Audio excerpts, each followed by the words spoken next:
कोटा में आज क्या कुछ हुआ आप देखिए हमारे साथ।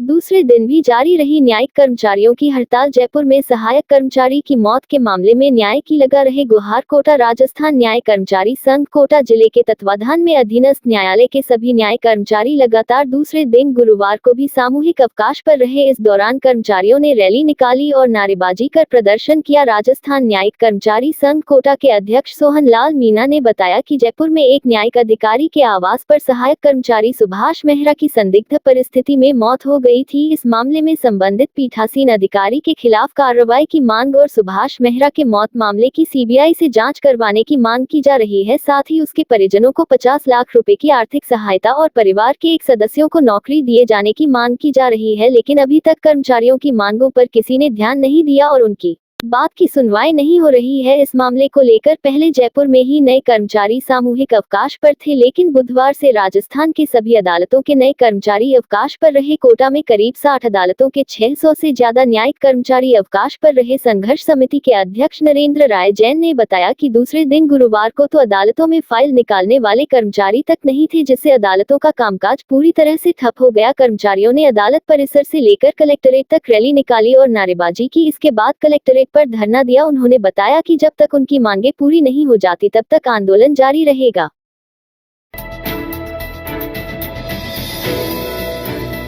शहर में असामाजिक तत्व व बदमाश बेखौफ होकर घटना को अंजाम दे रहे हैं। ताजा मामला नयापुरा थाना क्षेत्र के आकाशवाणी कॉलोनी में देखने को मिला। रात के अंधेरे में बदमाशों ने कॉलोनी में गदर मचाया। बदमाशों ने खड़ी गाड़ियों पत्थर फेंके। करीब 6 गाड़ियों के शीशे तोड़कर फरार हो गए। सुबह जागने पर लोगों को पता लगा। देखते ही कॉलोनी में दहशत मच गई। पीड़ित ने थाने में शिकायत दी है। पीड़ित सत्यनारायण जांगीर ने बताया कि वो कोटड़ी में प्राइवेट स्कूल चलाते हैं। मंगलवार शाम को घर के बाहर कार को पार्क किया था। रात 2 से तड़के 4 बजे करीब अज्ञात बदमाश ने उनकी गाड़ी पर 3-4 किलो वजनी पत्थर मारा। सुबह उठकर देखा तो गाड़ी के आगे का शीशा टूटा हुआ था। आसपास पड़ोस में पता किया, करीब 100 मीटर दूरी पर खड़ी गाड़ी का शीशा टूटा हुआ था। गाड़ी के शीशे पर भारी भरकम पत्थर पड़ा हुआ था। एसजी कॉलोनी में 4 और गाड़ियों के शीशे टूटे हुए मिले। सूचना देकर पुलिस को बुलवाया। पुलिस ने कॉलोनी में लगे सीसीटीवी कैमरे चेक किए, जिसमें 2 बाइक सवार संदिग्ध बदमाश नजर आए हैं। उनकी तस्वीर धुंधली नजर आई है। एक ने कंबल ओढ़ रखा था, दूसरे ने हेलमेट पहन रखा था। शहर में असामाजिक तत्व व बदमाश बेखौफ होकर घटना को अंजाम दे रहे हैं। ताजा मामला नयापुरा थाना क्षेत्र के आकाशवाणी कॉलोनी में देखने को मिला। रात के अंधेरे में बदमाशों ने कॉलोनी में गदर मचाया। बदमाशों ने खड़ी गाड़ियों पत्थर फेंके। करीब 6 गाड़ियों के शीशे तोड़कर फरार हो गए। सुबह जागने पर लोगों को पता लगा। देखते ही कॉलोनी में दहशत मच गई। पीड़ित ने थाने में शिकायत दी है। पीड़ित सत्यनारायण जांगीर ने बताया कि वो कोटड़ी में प्राइवेट स्कूल चलाते हैं। मंगलवार शाम को घर के बाहर कार को पार्क किया था। रात 2 से तड़के 4 बजे करीब अज्ञात बदमाश ने उनकी गाड़ी पर 3-4 किलो वजनी पत्थर मारा। सुबह उठकर देखा तो गाड़ी के आगे का शीशा टूटा हुआ था।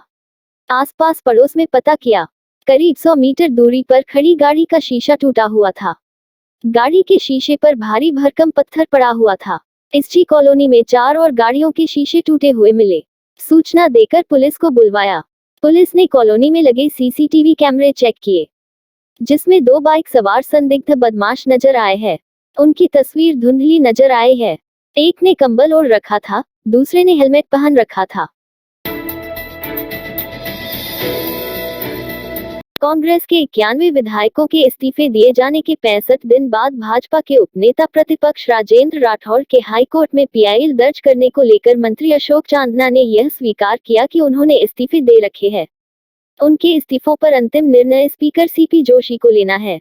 फैसला उन्हें करना है। पीआईएल दर्ज करने वाले उपनेता प्रतिपक्ष राजेंद्र राठौड़ को लेकर चांदना ने कहा कि राजेंद्र राठौड़ का कोई काम नहीं है। चांदना ने कहा कि जिस तरह से लोगों के काम हो रहे हैं, योजनाएं बनाई है, सभी कांग्रेस के साथ है, इसलिए इन्हें कोई और रास्ता नहीं मिल रहा है।